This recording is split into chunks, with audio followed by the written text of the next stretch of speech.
एखाद्या व्यक्तीला जर मशीन घ्यायचं असेल ना तर बुलची मशीन तुम्ही 100% घ्या, काळजीपूर्वक काय खात्रीपूर्वक घ्या, म्हणजे त्याची काही त्रास नाही.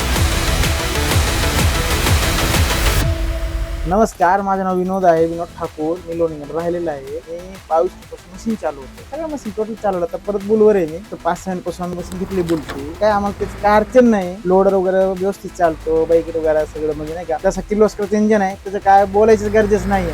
म्हणजे मशीन व्यवस्थित चालते, त्याची आम्हाला खात्री आहे की मशीनला काही अडचण नाही. लोडरचं काम करतो, त्याची हाईट प्लस हाय वगैरे भरत त्रास होत नाही, व्यवस्थित बघतो. जर आपण साधं काम करतो, आधी एखादी मशीन चालू असेल ना, त्याच्यापेक्षा थोडं नाही का आपलं जास्त फास्ट मशीन चालते. आपला एक अनुभव सांगतो माझा, म्हणजे थोडं मशीन फास्ट आहे, लेवर एकदम स्मूथ आहे, काय अडचण नाही, एकदम नॉर्मल आहे, व्यवस्थित खांते की मशीन आपण चालवली की आता बाईकला काय अडचण आपली, जसं पाहिजे तसं आपण करू शकतो ना. हार्ड सगळं कसं हार्ड होतं, मग खांद्याला कामाला येते मशीन. ट्रॉले तर 2-2.5 मिनिट लय झाले भरायला, 2 किंवा 2.5 मिनिट तुम्ही टाइम लावून बघा, 2-2.5 मिनिटात भरून देवा. फायदा आपण काय करतो, मी अनुभव सांगतो, बाकी मशीन 15-16-18 मिनिट लावतो आम्ही, पण ह्या मशीन आपण 13-14 मिनिटात तरी भरू शकतो. बाकी गाडी 6-7 मिनिट लय झालं. अवरेज आहे ना ह्या मशीनचा ना आपल्याला 3.5 अवरेज देते ही मशीन, तेव्हा आपल्या थोडंफार वचत होते नाही का, कारण फास्ट अवरेजला प्लस फास्ट आहे मशीन, त्यामुळे आपण एकदम बोलतो सांगा बोलतो.